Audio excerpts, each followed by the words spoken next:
乡亲好，我是吴小琪，欢迎大家收看出面台会。我俩系到南投嘅五七乡哦，看到我后背咧系冬天嘅水沙台山，会把构图有2000公尺下架哦，但系差不多大概系千个界，有好多人也有行人都达到2大尾，系冻点前嘅中头。不过呢，到千年开始，地方居民才发现，用业者竟然会到山当落开矿哦，佢哋系非常暗反对，因为到921台体通过后，两片嘅内容冻送痛，行卡本人唔敢相信嘅係，其實2大尾早就講過咧係應用水嘅水質水量保護器，免溫經濟開發咧哦。行卡基本出面台會到當講呢度2大尾，潮到咧公部門，潮到咧立委，還有2個工業嘅業者，當然還有鄉親嘅地方代表，大家強下嚟關心，至於呢個問題，到底用一講材料嘅免溫經濟嘅素材，就竟然有開礦開發嘅行為咯。呢啲下眼皮去到討論現場。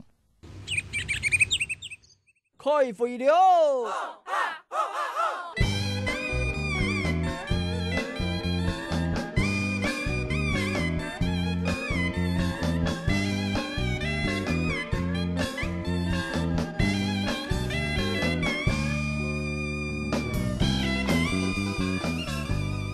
大家聽聽講條來到咧下出面台會嘅討論現場，今天是阿晚號，來到就係5期，為了大家對關心兩個開礦嘅問題哦。樣片為大家紹介，今日對參加嘅提評裏邊，提會呢，呢紹介係立法委員馬文玉，馬委員早安。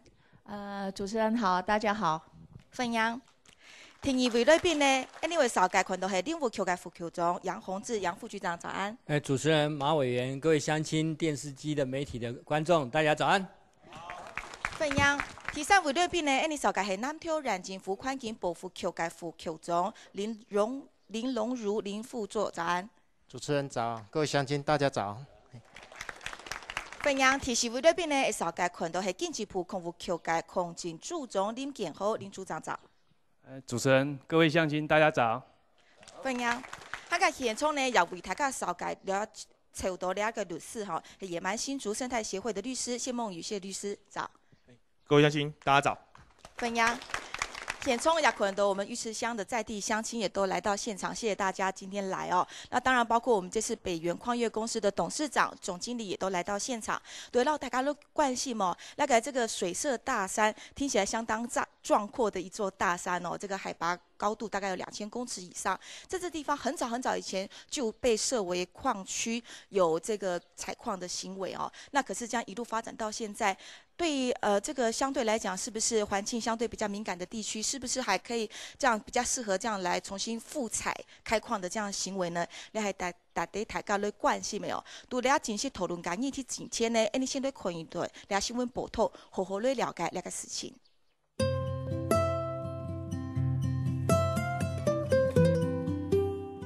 南投縣的五池鄉太寧村係一個喺台灣西北角之一水沙泰山山腳下的小莊頭。當天的信用中心福順宮8月就係客家人開墾的時節的蘇富神慚愧主持，馬為客家人是睇下這筆開墾留下的證據。不過有個點進的小莊頭，是因為2月水浸，冇到大家新光頭去唔停貼。好不容易這個山千百年穩定下來了，他們現在礦如果讓他們再踩下去的話，把它動了以後，怕以後下雨或者颱風，那個土石會淹沒我們這個村莊。9年以後，水沙泰山土石鬆脱，每一年都會有大小變態，也係土石流的事情發生。居民就受好山好水的太寧村減陽採礦的壓力。這個水社大山哈，我們的最鄰近的啦，而且它這個海拔已經2、3千公尺嘛。經過這個921的洗禮之後，這個本來這個地層就不是很堅牢了。再經過他們的採礦，一定就會經過爆破嘛，然後在這開挖的過程當中，一定會造成這個地基的不穩固。另外，當天14月水年頭就喺海拔大約1600公尺，空氣嘅大下，山黑熱口來就可能會污染到當天嘅濕水。他們開採的地方就是在我們飲用水的上面，水質會受到影響，影響這3000人的飲用水的問題。從這石頭落來時候，是我土粉爾，你若土粉食落應該袂足嚴重的，袂講咱高陽的立法講吼，食落是講會有當時啊食會痛痛鼻。对安尼讲法，矿业公司讲，采矿期无体水源头，嘛冇带来污染，还冇带动地方的繁荣，地方的人实情唔认同。那有可能，因为唔同的营业潭救出拢爱用观光，啊观光最歹都係空气也好，水也好，啊今日來采可能都係有嘅設施查的來，啊空氣都變壞，有冇有可能帶動觀光？台湾所保存的优美环境或是山泉绿水的话，那很少，已经很少了。你再开发再去破坏它的话，留给我们子孙是留给什么？何况水晶矿好的东西不是在我们大林村，没有开采的价值。对水沙泰山要热水井，泰林村的村民非常的反对，嘛且唔安心，希望各单位做得下那谨慎的评估，做得钱以外，嘛做得留意山的青山绿水本后头的子孙。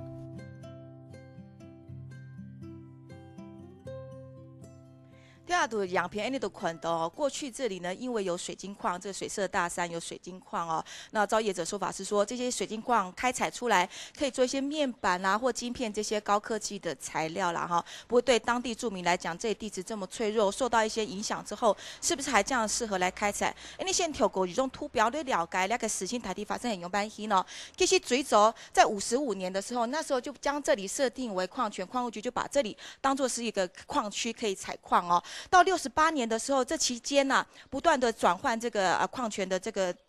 业主啦哈。到68年的时候，就有这个采矿业者向林务局租用这里为矿业用地。这里当地的居民哈，还想得起当年哈，还有一些家里的老长辈，确实有到山上去开矿。不过这时间并没有维持很长，因为地方居民的抗争，所以后来就停采，也荒废了好多年，一路进行到95年。这中间已经隔了27年之后呢，就由现在的北原矿业产业公司呢，争取到了这个矿权，向矿务局申请这个矿权的展现。然后接下来这个租约就一延再延，延到了101年的时候，矿业用地的租约已经延到了来到第7次的展延哦。那到102年，就是前年的年底，这时候矿居开始要建设矿山，开始要进行开采了哦，所以道路开始施工。地方的居民也才发现，要开始挖山了。到103年，今年的1月初的时候，就正式召开了这样子的一个说明会。那事实上呢，这么多年，将近50多年来的一个心路历程，一个变化了哈。外在的环境可能已经改变了很多，事实上土地使用限制的法规也不断的在推陈出新，包括86年的时候，饮用水法就修正了，凡是保护区都不可以采矿。87年的时候就公告我们这里是水源保护区，89年的时候又公告说，凡是保护区内的土地是不可以出租使用。到92年的时候，我们矿业法自己本身都修订，凡是禁止开采区，就应该要废止全部的矿权，所以呢，还要针对矿权使用延期的年限不得展延。那这样一路发展下来，那么多新的法令制定，所有的相关单位有没有回头过去检视自己区内是有一些正在要开发计划是要终止的？有没有人回头告诉我们的北原矿业公司说，嘿，这里不能再开采了哦，所以才会导致说明定的法令强制规定，在水源保护区内不可以采矿的情形之下，而我们现在要开矿了。今天我们矿务局的代表来到现场，我们是不是可以先请矿务局针对这个部分，你先做出说明呢？我再补充说明一下，因为它是矿业权，矿业权设定了以后，那不是一个矿业权设定以后就可以开采。他还要取得相关的用地，核定用地以后，用地的核定的程序是他取得土地的使用权，是开发权。那用地核定要经过地政单位、水保单位、环评单位，还有其他主管机关，还有土地相关人核定经过核定以后，他依照相关的计划核定以后，才能去进行他在采矿场里面的一个开发。所以矿区是一个面积是。矿业权设定是2个阶段，第一个阶段是矿业权取得以后，在矿业权里面是你有优先开采权，不是所有的这个区位你都可以开发，也不是说你就任意的地方都要去开发，那要有条件就是说，第一个这要有社权的价值，要有矿脉的价值。所以你的意思是说，包括你们在内，其他的相关单位都有大家一起会看现场，确定那里是可以给予他们业者开发权。依矿业法设定，还有相关矿业权的一个设定的程序是应该要照这个程序。这可能在法源上没有问题。那后来一直到92年都还有新法推出来，事实上说是新法，到现在也是20年的老法，老法都规定在那里。那你们有没有相互冲突的地方呢？刚才主持人提到是92年，那是矿业法修正了，矿业法修正，也有条文修正。是。矿业法是19年就设有的矿业法，那中间经过15次的一个矿业法，因为因应时代的变迁，因应相关的一个改革，所以一些条文会做一些修正。到现在103年的今天，你们是认定北元矿业公司是具有现在这里的采矿权，是可以采矿的。它是有采矿权，没错。所以还是觉得有采矿权，是有合法的采矿权。合法的采矿权哦，这是我们现在矿务局讲到的。那我接着请教一下我们县政府的环保局哦，请教一下。我们看到这个荧光黄的，这就是北元矿权的范围。我们刚刚的林组长提到，它的矿权所在，它拥有可以开矿的地方。我们这个水蓝色的呢，是公领饮用水的水质水源保护区。保护区是禁止采矿这些量体大的开发行为，跟我们这个北元它具有在好几年前以前取得的这矿权范围有没有重叠？你告诉我们乡亲朋友好不好？这个部分哈，这个我们查询过后，大概确实是发现说。在北元当初申请的这个矿区哈，对，它有部分重叠到我们的那个，就是这一块嘛，最大公因数这边是重叠的，这边水色大山，这就是它的集石场，那取水口在这边，在这个重叠区明定法令规定，就是水源水质保护区是不得采矿的吧？是我们这个保护区里面的其中一款呐，就是说采矿这部分是禁止行为中的其中一款。好，是禁止行为。那现在矿务局说它有产权，那环保局这方面的立场呢？到底可不可以开采？这部分当然饮用水保护，它保护的是一个算是属于一个公益的一个性质嘛哈。那而且这也是一个正式的一个条例的一个规定。所以说，既然这个有饮用水保护区的这样的一个公告哈，那事实上也这样存在。那站在一个环保的一个立场，当然就是说我们也要尊重法规的一个精神。尊重哪一个法规啊？饮用水管理条例。所以在我们南投县政府来讲，我们是严正表态反对这个开发案的嘛？我们就是说觉得说还是法规有这样的规定，还是要尊重一下法规的规定呢。规定在那边哈，但是规定有没有发挥效用，现在听得很模糊哈。谢律师，我先请教一下，依据新法优于旧法的原则，是不是应该适用新法呢？那既然我们92年就应该说从87年就已经划定之后，其实它就是不能开采，是不能开采就是不能开采。那么92年矿务局这边的矿务法修正，好，那其实每个机关都有它可以做的事情。譬如说92年一旦法律通过了27条，说你有这样的一个保护区的情形，你就不应该让它的矿权继续展现。所以它就其实应该要直接终止跟北元矿业公司这边的合约，包括林务局也是一样。其实一步一步来讲，从源头来讲，就是矿务局这边，它在原本矿区的核准上，可能这一部分重叠的这一部分就要把它拿掉。在往下矿业用地的核准上，也应该要把它废止掉，因为这属于一个。那为什么没有做呢？对，这违不违法？我相信应该是违法的。再往下，那林务局就不应该要出租这样的地，因为这都法令都有规定，他们自己内部的一个行政租用林班地来作为矿业用地使用的一个规则里面也有讲得很清楚。这个地方，那要是保护区，你就不可以出租。那我们南投县政府这里，其实最后一关是在南投县政府的一个水保的计划，水土保持计划。其实里面也有讲，你只要位于饮用水的一个保护区，你也不能够让它核准。但是不知道为什么里面就有这样的一个公文。那在地的乡亲，你们对于我们的水色大山就在我们的头顶上哈，离我们这里并没有几公里的地方，要采矿，乡亲朋友们你的疑虑，然后还有在这一路的发展过程里面，包括业者也好，包括政府的各个相关单位也好，有没有保持资讯一直都是公开透明的？有没有跟你们联系？你们有没有很完整的参与到这整个事件里面？我也把时间开放给那个显聪哦，堂台尬很勇而讲，听听大家怎么说，请举手发言。我现在很想知道林务局这个单位为什么可以把上面100多公顷都砍伐，可以准许一般老百姓砍一棵树木被抓到，都爱随去吃农仔饭啊。100几公顷的树啊，迄拢几百年的树啊，伊有法度甲准因剁掉，搁开一条路过山骹起去，互因提遮控制，这是第一点啦第二点就是讲，林务局矿务局准的呢，是采地下林务局有啥物资格去准伊厝面顶的树啊？遐树啊错掉了，对大林社区的饮用水影响偌大，因为水源无法度保持掉咧。所以我希望咱林务局吼，今仔日针对这个部分哦，做一个较详细的解说哦。是，所以你们担心，如果说真的这开矿下去之后，这个水土流失，后果可能更加不堪设想。这几十年内底，像阮所受到伤害，就是讲过去伫救助边仔的时阵，都已经有一届造成伤害。救助当然是所当其冲啦吼，但是边仔的这农民的财产受害的时阵，阮真正这农民拢完全无当讨。当一旦地景地貌有最大变动的时候，可能最直接受到影响就是我们在地村民。谢谢你，这位先生。今天我们鱼池乡的乡长也来到现场哈，乡长你好，在现今内在水社大山要开矿，也是延迟了好几年的老问题，你的看法？开采这个矿的问题，事实上就分2种嘛哈。第一种就是刚刚我们乡亲有报告的，就是在民国80几年的时候有桃枝台风的时候，那时候九族那村的后方也很严重的土石流，造成非常大的伤害。然后再来就是刚刚有我们环保局还有我们矿业局有提到的，就是我们水质学保护区的事情。那地方觉得很质疑的就是说，既然每一次矿权要展延的时候是20年审查一次，然后在审查的过程当中，是不是有考虑，如同我们刚刚那个副局长讲的一样，就是说有新的法律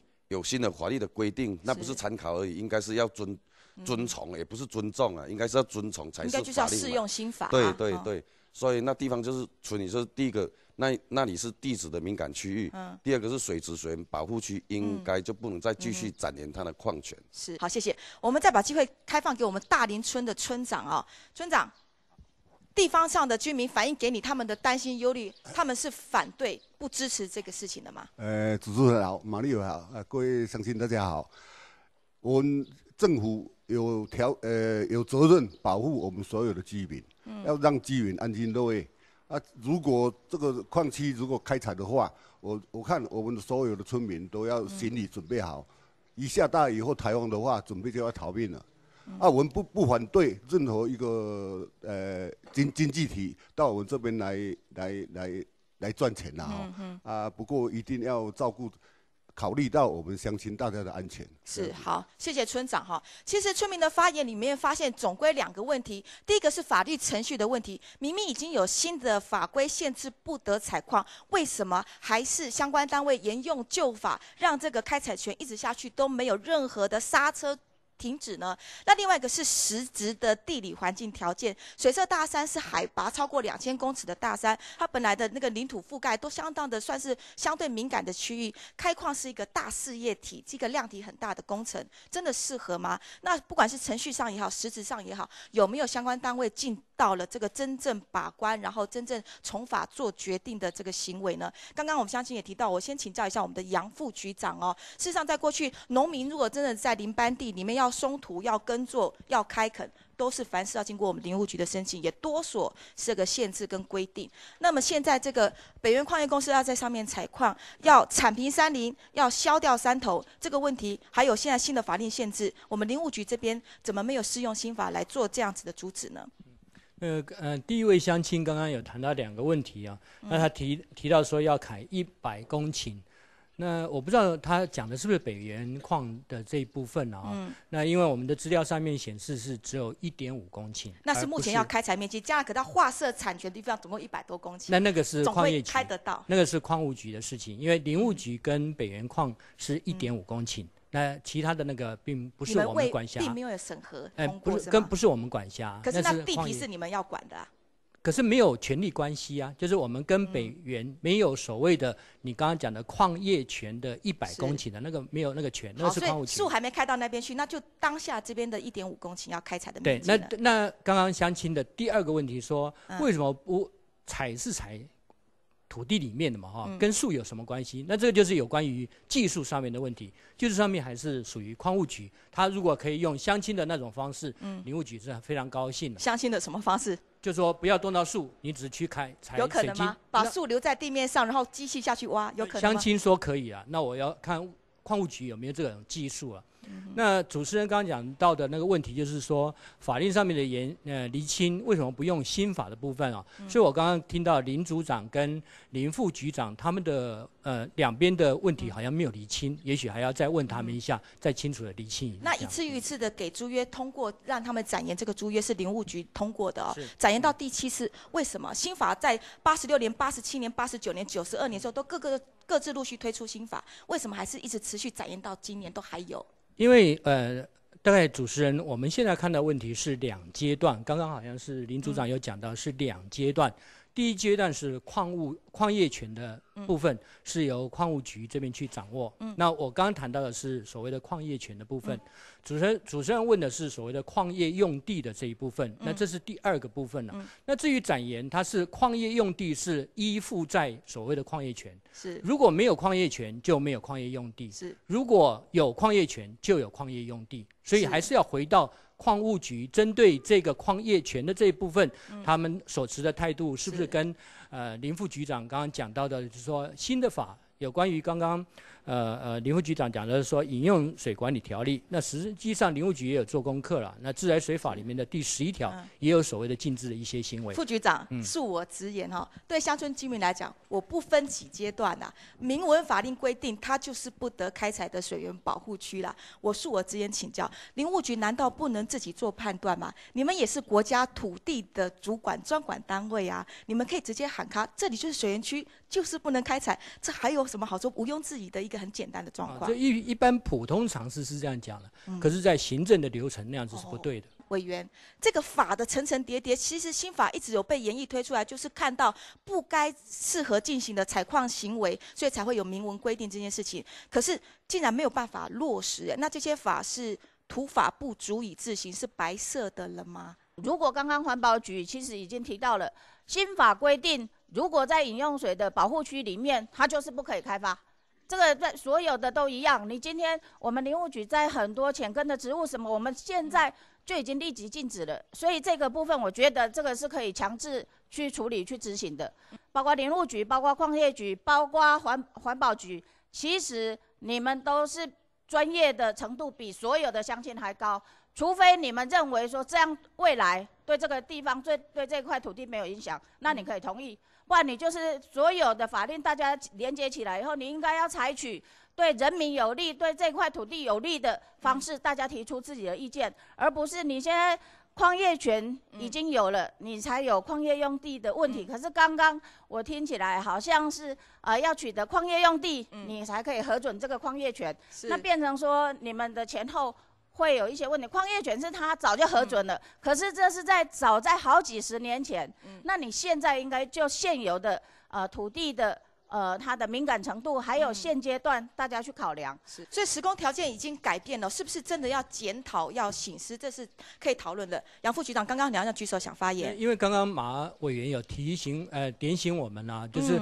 马委员刚刚有讲到2个问题。第一个问题就是说矿业权跟矿业用地之间的关系啊，跟马委员报告就是矿业权走到前面，才有所谓的租这块地。也就是说，矿业权它有100公顷，它真正去开采这个是只有1.5公顷，因为它这个是刚刚林组长有讲说，它具有开采的效益，那其他地方也不一定有，或者是说还没有发现出来。那主持人刚刚有点到，就是说林务局在这上面应该有一些当责的行为了。那所以这次我们东势林区南投林区管理处的张处长，他其实是已经有当责，就是说针对这块地，他已经有一些非常就是明显的一些作为。那是不是可以请张明显作为是不是指8月22号你们相关单位有去现场场勘哦？那场勘的结果是不是这样？看了实际的地理环境状况以后，那里的确是不适合开采，而以做比较高强度的水土保持呢？我们请处长啊。是。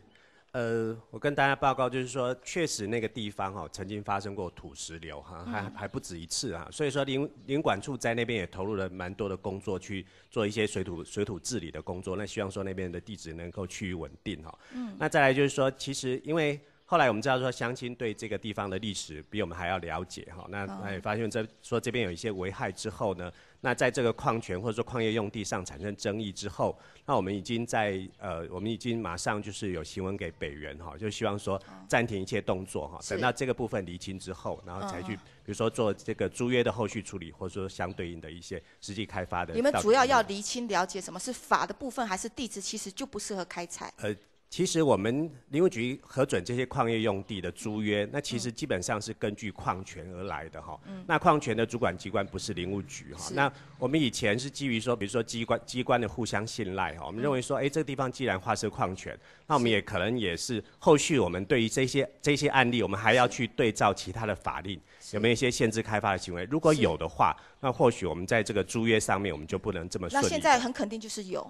现在是有的，对，对。而且在林务局来讲，这些租约的展员算是新权力的赋予啊。你既然是新权力的赋予，你就要制造现在现行的法律来做最后的决定。所以从林务局这个角度来看，因为现有的法令就是强制规定在那边，所以有可能就是不再租用土地，这至少是你们当时可以做的。现在对，如果说矿务局这边做出决定的话，我们就会做相对应的处理。谢谢你哈。好，我们谢律师。其实刚刚这样听下来其实就还是可以感觉到，就是大家好像就是都在等矿务局的一个决定。但是对于各位乡亲，他对于我们这个身为一个律师的一个专业来看的话，刚刚也了解到，其实它是一整个流程下来的。那只是说以往他们的惯行就是先用了矿业权，然后核的矿业用地，然后跟林务局租地，林务局就是尊重矿务局的决定。可是实际上在每一道的关卡，他们都有自己的武器可以使用。是刚刚讲了，矿务局就是有92年的矿业法新修正，它就可以做一个矿业权的一个部分的废止，跟矿业用地的部分的撤销或是废止。林务局其实他自己在89年申请租用国有林事业区林班地为矿业用地审核注意事项里面，其实自己就写得很清楚，只要是饮用水的一个水质水源保护区，它就不可以租啊。他自己本身就是有武器。我的意思是说，其实在那时候早就不可以租了，那也不用等到林务局，我不用等到矿务局啊。我想这是一个。好，那再往下，我们刚刚讲矿务局、林务局，现在还是我们南投县政府本身。然后县政府本身，当然环保局本身是没办法权责说决定这块地要怎么开发，但是南投县政府有啊。可是南投县政府本身跟自己的环保局又出现了问题。明明环保局有跟他讲，在这本水保计划当中有跟他讲，就是在保护区里面啊，你应该就是不能够核准这样的一个水保计划。那其实大家都有武器，为什么大家都没有用？这是我相信也是很多乡亲关心的地方。好，谢谢律师。其实呢，在那么多的这个讨论里面，其实我们现在先把机会开放，我们今天很难得，我们北原矿业公司的董事长、总经理今天都来到现场，他们针对他们自己的开发计划、他们的开发案，在一路合法申请的过程中，他们看到现在新的法规的限定，还有整个外在环境，还有地方民意的不支持，他们又有什么样的话要说呢？各位乡亲大家好阮缴租金，阮缴的，阮维护的有诶无咧？阮的心血投入的钱足济。如果政府即摆讲好，因为是决定讲这袂使咧用。政府听我讲，给我一个公道，给我一个公道，赔我的损失。我愿意徛伫这个百姓共面。北原的董事长，我请教一下，我们大概是明确是在民国几年的时候开始来承租，开始要开。我跟你讲，这个是之前是没有经济效益，50几年开始的现在是有这个经济效益，这个二氧化系这个高科技在用的，所以是。以前是没有嘛，像刚刚这位乡亲他讲的，他可能误解了，他误导了，他陷于这些乡亲都不懂啊。他说一次开150，他说一次开150几多公顷，不可能。没有那么多，没有，他这个胡说，不可以这样子，这样会误导这乡亲。那实际要开采的是要开采的是局部会找它没有水源的地方，不是有损害的地方。而且现在我讲一句公道话如果说真的。我那个地方动了，会损害我们这些乡亲的，我一定站在乡亲这一块。你也绝对不开采，因为它违法。但是政府他必须要有勇气，该赔偿我的赔偿我。我不可以因为我吃饱喝足了，让乡民去担心。我也不做这种事。所以你愿意站在公益的立场，觉得它不适合开发，只是之前投注的成本就应该得到一个公益赔偿。政府有这个担当的话，那我也宁可我站在你们投资的什么下去呢？我心血跟每年的租矿业费好多，已经缴好几了。光租地，林务局矿业局你们涨价涨225%啊，谁负担得起啊？那我也缴了，我也缴了。我这硬着头皮，这个可以做的东西。但是先来讲，乡民的疑虑说开采可能会土石流，这个疑虑都对。我站在这个乡民的这一样的百姓，我也会疑虑。但是这个是预设立场，不一定啊。如果是我现在我在讲哈这个神明在前面我也在讲，如果是因为我开采爆发点是那边坏掉的，我愿意赔偿，我都吸收得到。但是你不可以这样子，像九族文化村当初去那时候，乡民也有一个问题啊，这个应该我们来，我也会把乡村发展，也带动乡村也可能会有经济效益。是，你不应该所以詹董事长，你觉得说，其实村民不要先过度忧虑。那但是我请教一下，在你们贵公司提出来是说，其实你们要采矿的地方，并不是在水源保护区内你这个资料是根据你们委托在外的这个水保技师去做的嘛这个不是光委托这个有经过我们中兴大学光这个审核这个教授评议委员光这个评议委员花了大概3年的时间。那个评议委员中兴大学教授5、6个，那个年纪都很大的，而且他们都有爬上去山上去看。是，当然这个有划到水源区了但是也有部分没有。所以是有部分重叠，有部分没有。对。谢谢詹董谢谢张董，你先请回座好，谢谢。好，现在呢，这个矿业开发公司跟我们在地居民，其实他们讨论的其实好像是这个范围部分。当然，现在在开采的是局部，但是划设矿权的地方是大部分。那将来这些开采的开发行为，如果说源头都可以开始，那是不是分阶段的还会继续开采下去？刚刚我们的北元矿业公司有提到说，其实他们的自己委外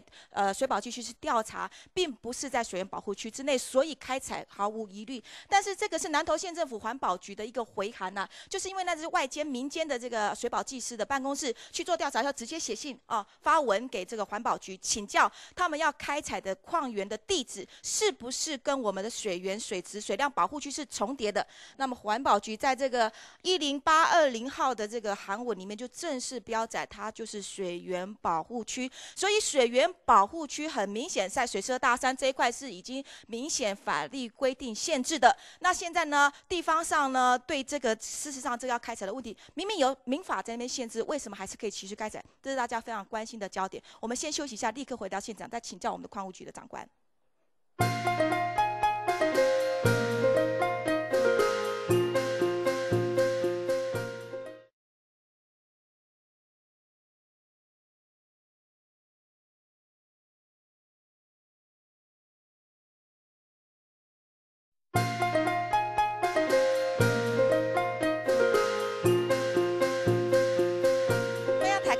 村民台会该投入现场度上班这个节目，你大家关心到，就在这水社大山这个水晶矿的开采在这个地质环境相对敏感的区域，是不是真的要做这么大一个工程？而且是开采这个，其实在台湾也不是产量最丰富的这个自然资源，它是不是真的具有那么大的开采价值？会影响到周边的环境而不需要顾及。整理一下，大部分现在地方所传达出来的一个忧虑对于采矿许可的5大质疑，一般来讲还是对县政府应该禁止业者在对水质保护区采矿的这样污染水源的一个行为，它是应该有主张自己的权利，要有武器拿出来的林务局也不得出租林地供采矿，并不是拿出林地来造林，而是采矿矿务局也应该废止它在保护区里面的采矿权，从源头禁止。那禁止采矿的区域，矿权也不得再展现，不要让民间业者的投资平白的一直流失下去县政府农业处跟环保局，他们也不应该通过水保计划，环保局也应该再次的主张跟明确公告，这就是水质水量保护区。经济部的矿务局刚刚听到相信这么多的疑虑，请你做回应。实际上，刚才主持人有提到矿业权的是依矿业法是法定规定，矿业权我刚才有提到，就是说矿业权的部分是一个面积，是设定矿业权以后，是要依照你有矿脉富存的地方，有可以开采矿物的地方，才去设采矿场。采矿场的面积再去依照这个使用这个土地的时候，再去核定用地。核定用地有经过水保、环评等等的程序，法定程序完毕以后，你才能去开采，这是很严谨的，不是说我划矿业局矿业权100多公顷全部都可以开，其实你里面没有矿物资源的话，也不可能有开发的行为在。您讲到矿物资源我这边请教一下，在2009年的时候，经济部就针对台湾西部的矿场开发，要强调进行非常审核严格的监督包括了会危害社会公益、生态跟国土保育的要优先处理，包括年产值在100万元以下的吃土。铁，还有我们的水晶矿跟火粘土都在禁止申请的名单之列。你们这里矿务局也考虑到了生态的保育价值跟现在整体环保生态的一个趋势，都说了明定要对这些申请开发从严，那怎么还会拘泥在50年前所设定的这样子一个矿权，而不就从源头就阻止？界定的部分，当初是有水利署针对自来水的部分有去征询。那针对这个水源水质水量保护区第5条的规定，它是也要有一个限制的行为在那边，这是原有的行为，所以要由县政府这边可能要去有一些禁止的作为。那假如说在这里面的话，这里面只要有明显要禁止部分的话，矿务局这边一定会配合来办理。可是他刚刚说要配合你呢，对，那你现在说配合他，那到底谁要配合谁？我说明一下，就是说在这个水源水质保护区里面，这个是由环保署公告的，在这个公告行为里面，依照那个饮用水管理条例第5条的规定，采矿这些行为，那它也有处罚的条文，在20条里面，这个主管机关针对这个只要在这里面的这个禁止行为，你要通知。所以你的意思说，就放任业者去开采，然后要处罚，你处罚？没有，我们律师有提到，针对这个矿业权它是合法的，那你现在要禁止它，要禁采可以，依照法定的程序，矿业法的规定，还有我们的饮用水条例的部分也有，我们可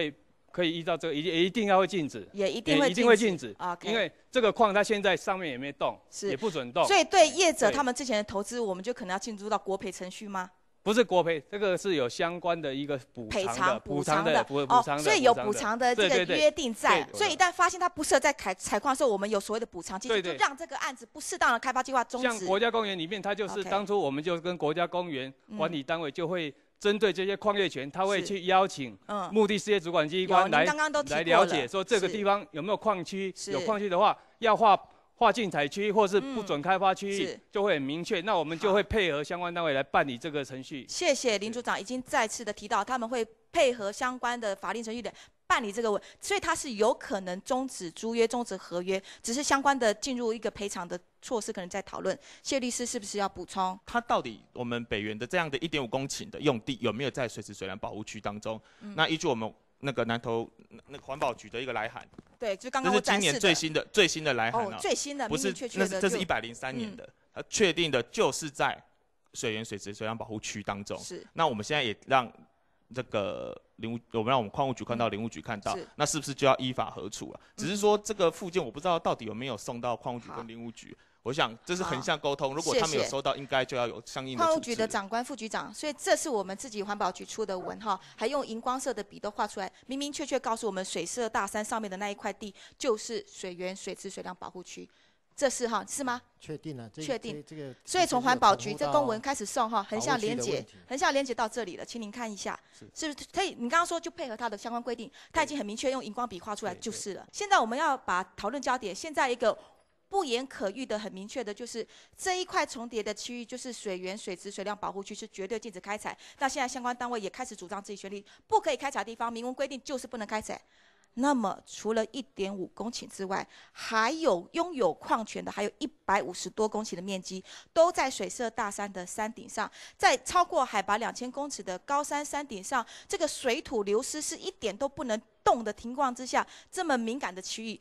我们是不是要再来更大范围的、更高位的去思考？今天我们不是挡下来这小小的1.5公顷，下面的将近400户、将近1400多人的这个大林村就不会有灭村的疑虑，那整个水土保持就都可以很完善，因为这都是牵一动百。马蔚然，是不是我们应该重新思考台湾的土地的整个国土富裕计划的这个规定规划？不过国土富裕对台湾的执行，事实上它会有一些困难面。我想，有很多在关心这一块土地的，大概都知道，因为台湾其实大部分的面积，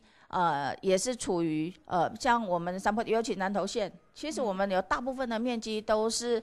高山地形，所以其实都是不适宜开发。可是事实上，它现在已经开发的，那我想国土富裕还需要很长的时间。不过就这一个案子，是因为它还没有发生，所以我们希望我们用比较审慎的态度来考量。是，我觉得这个可能大家会越来越重视。这可能是各个公民精神的一个实践哈，就是我们现在就用审慎的方式在考量。国会孔衍聪，相信朋友针对像这样子讨论到现在，我们的确公民力量的展现，有没有什么意见要发言的？这位小姐手举得好高，你好。啊，掠看到现场的政府的官员，送来送去，推来推去，嘿，送来送去，疏开个老百姓呢，怎么？今日真见落去开采，屠杀了灭村，我就无想要变做少林村天衣。政府官员，我哪有乜个来负责？百间公司，我哪乜个来负责？人命损失，一条人命100万、200万吗？人尸体嚟hand做嚟个转来吗？错冇？我哋就太林村所有嘅人，拢总带啲入去，我哋有财产、身家弄啲入去，我哋都用乜香港比較開採。政府官員係咪要較有擔當？送過來送過去，疏害老百姓呢？錯冇？唔好講人哋老百姓嘅生意都冇通到，安尼政府做乜解？所以人家提奉村民共同了解事情，大家通宵吼，冇办法安家落户、安居乐业哈。还有乡亲朋友的反映，冇尽量让问题讲出来哈，利用这样的一个机会场合，不用客气，尽量把自己意见表达出来。因为以前嘛捌因一个旧族文化传入来，是，伊敢若简简单单影响这个国防断面尔，用尾敢灭川，结果来到尾啊嘛，一只无毛飞伫东边去，意思甲你补贴一次啊。伊讲伊嘛无责任，像詹先生、詹董事长，你直咧讲要赔偿，你一个手来影响到旧族，你赔袂起呀？莫讲赔对冤家来，头一个都赔袂起啊，要安怎赔冤？谢谢你，这位先生。其实地方业者哈也说了哈，站在跟地方人民一样，他们也考虑到生态环境可以不开发，但是我之前做的成本，政府因为一再的严约，让我不知不觉的掉到这个没办法解决的泥沼之中，可能要解决。还有乡亲朋友有反映的吗？抢卡手举手哈。有关这个水源的问题，真的是很严重，因为我们这边村民都是靠那个水源的那个水在饮用，喝这个水，对。做到污染的话，我们这边就最严重的问题应该是在水源的问题。那矿务局的长官来高过说明会，哎呀，采矿啊，就是一些灰尘土沙啦，会混到水里面，喝了没事，这你们这样的说辞没办法接受吗？当然没办法接受啊。哎呀，如果水污染了，大家都受到那个危害啊。哎呀，就是这样。好，谢谢你哈。其实为什么水源保护区要禁止、明令禁止不可以采矿呢？不只是这个采矿的行为可能要削平山林、要铲除山头，产生的一些土质的影响。最重要是在开采过程中的含有化学物质的这些废水，会影响周遭环境跟影响地下水，透过食物链，当然就影响到在地居民。还有像朋友反映了吗？因为在目前看来的话，我们觉得是不是政府应该替我们把关一下？可是我们对现在政府实在是很失望的。对啊，既然它已经是保护区了，保护区就是保护区，不是吗？它就不能被开采啊。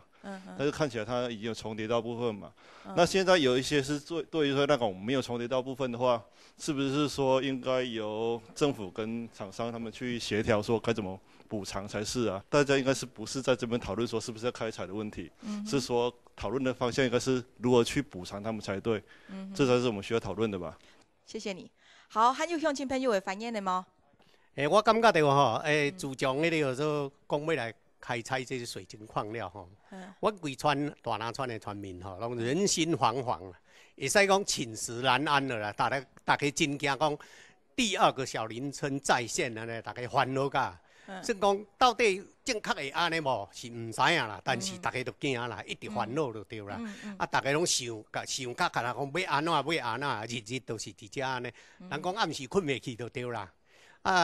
我伫遮吼，要拜托讲吼，咱的政府的官员，个马立委，个有民意代表大家，个有做北原的党的，我为阮的村民来设想一下吼，看会当甲阮帮忙，互阮规庄的人来寝食可安的无？谢谢。好，谢谢你哈。不适当的计划可能会投资越来越多成本的开发，可能都会让业者他们的损失会一层再加一层今天北元的总经理也来到现场总经理你好，谢谢你来这边。这样看下来，现在整个的地理生态条件，整个法规现行法规的一个条件跟限制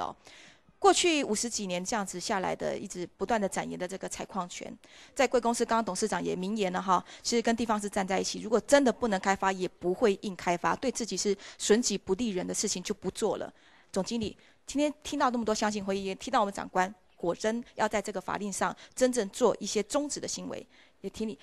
对现在这样一路开发的这样申请对国家的政府单位您的一些意见表达。我们业者一路走来是守法的，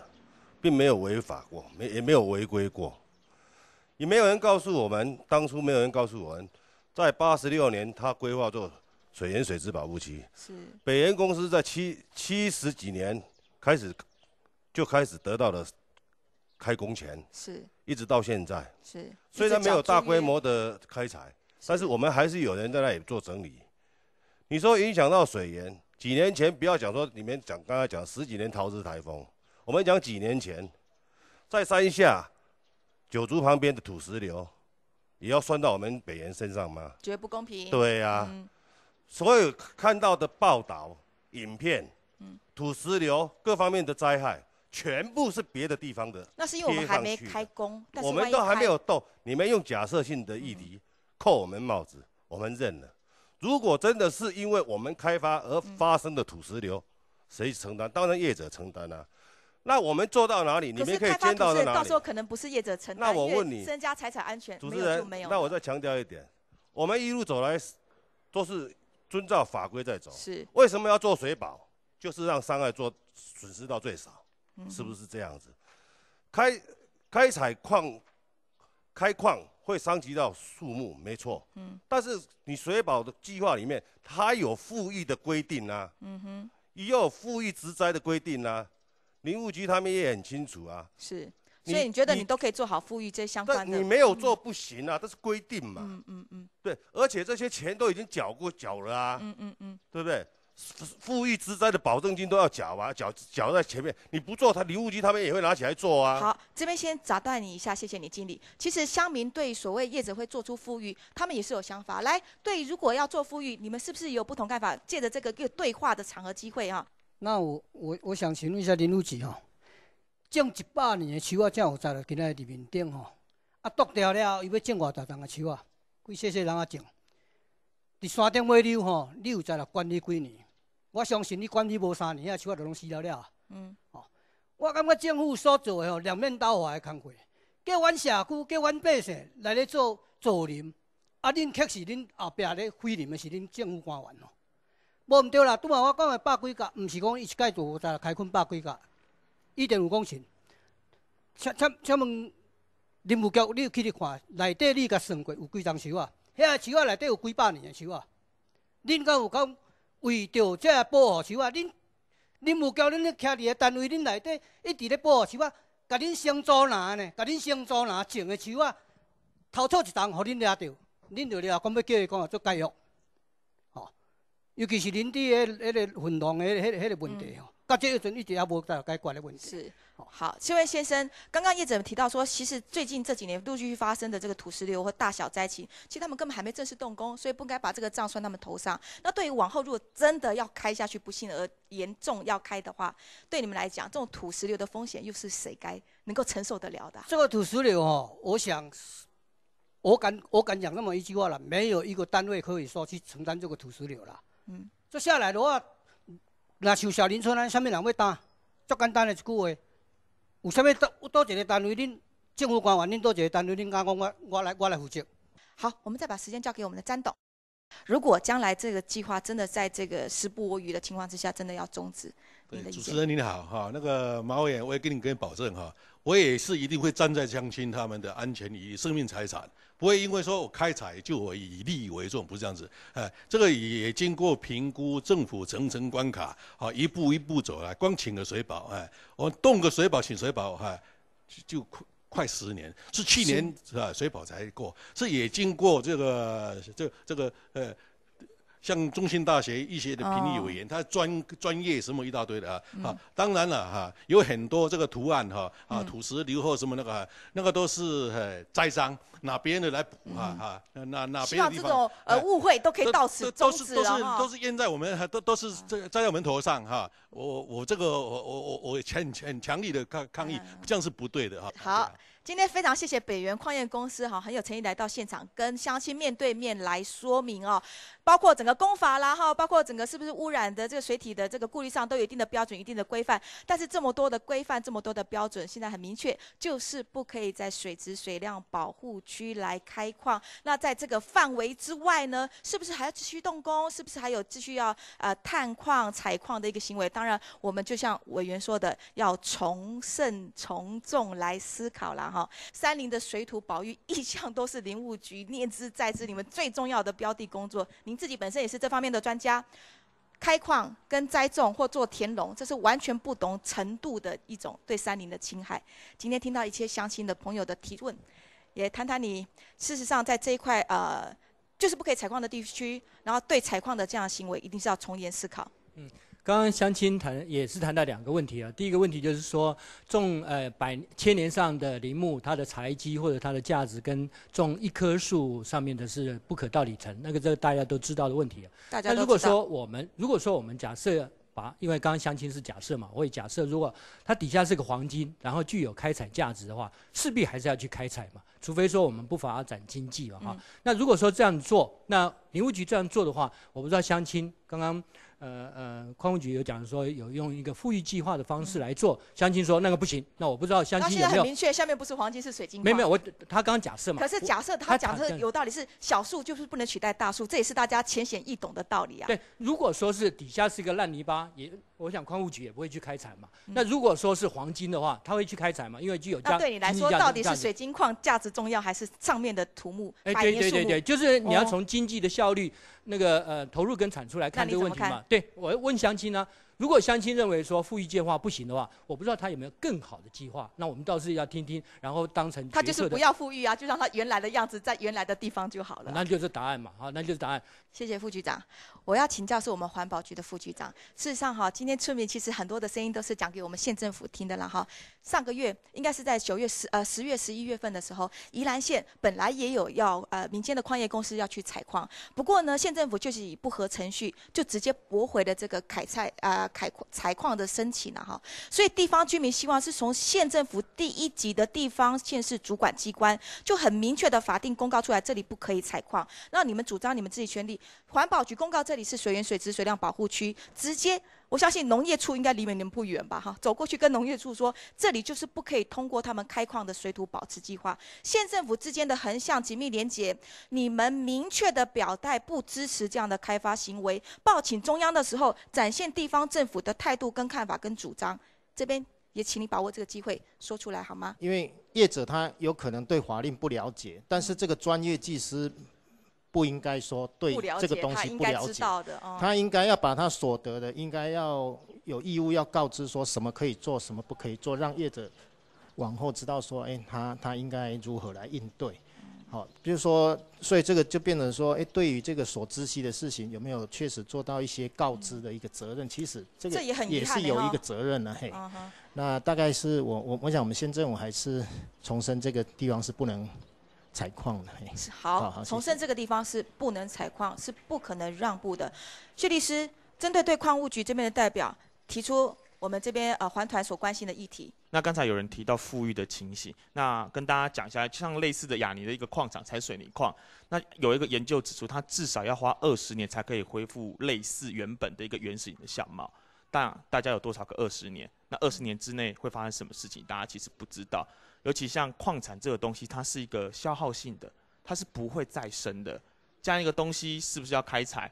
我在想，我们在开发的时候要依据环境基本法的理念，就是要环境优先来考量。有时候你单用经济来看，也是我们现在国家政府经济部这样一个想法，就是经济挂帅，那其实就会牺牲掉很多一个环境，还有包括我们当地居民的一个生命的尊严呐，甚至万一怎么了，迁村、反迫迁等等的问题就会出来。那其实就是要特别注意。那我就希望各位长官，然后尽力帮忙，然后也要协助我们北元矿业来取得他们应该要获得的一些补偿。好，应该取得他们应该获得的补偿。矿务局林组长，我有查过，哦，像自来水公司的部分，那个水质水量保护区的部分也去征询过，它是有重复一部分，可是就是漏掉这个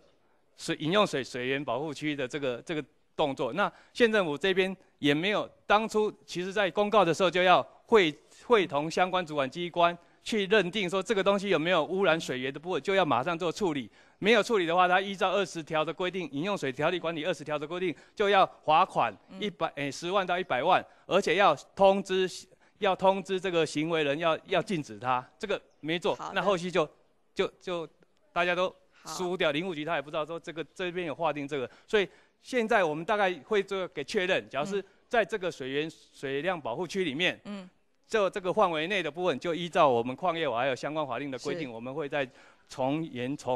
来做检讨，来做重新做处分。不要怕面对错误哈，面对错误就把疏失抓出来，至少还来得及止血，来得及做改变。乡亲朋友，唐头安用甲讨论，还有最美为提出业困发业意见，也讲富 Q 富裕也好。强家球，那位穿白色上衣的大哥，土石流来的时候，下大雨的时候，哪一个能够确定敲定哪一天会下大雨，哪一天土石流会来一个大溃堤？没有人可以给保证。啊，刚才很对不起哈，北原公司董事长还有总经理你们所谓的也事实上我不赞同你们认为的所谓移花接木或者说胡乱栽赃总是村民有自己的认为。我相信今天在座各位，我们几位官员桌子上手上都有一叠相当厚的资料，是你们都有做功课了，我们这些村民都没有，我都扛手来啦。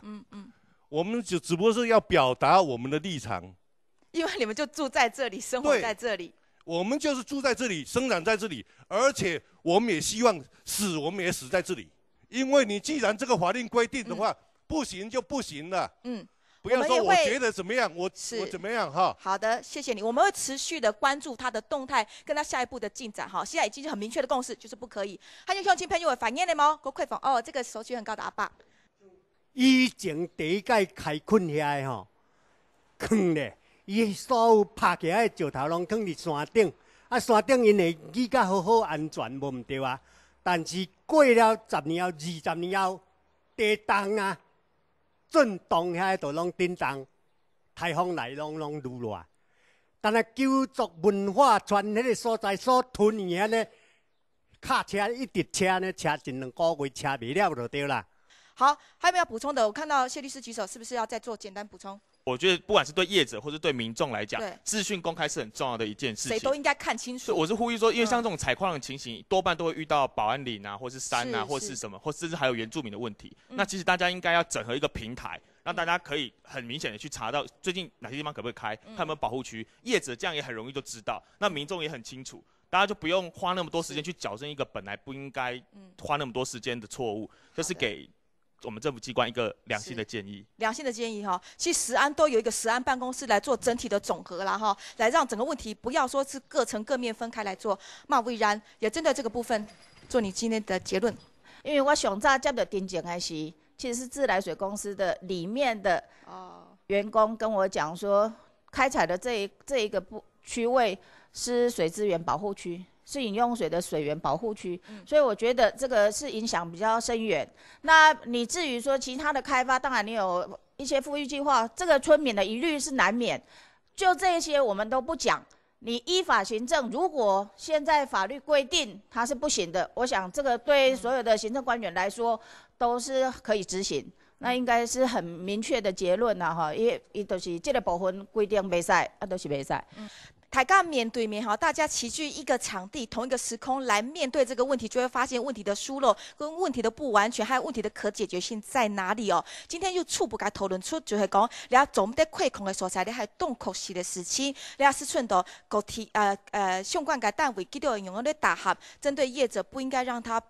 损失的地方，我们该补偿。针对地方居民，我们要顾及的真正生活民生的，这也完全不可缺漏的。了解，因为进步出名台会该讨论和为持续关心。感谢大家收看，下面再会。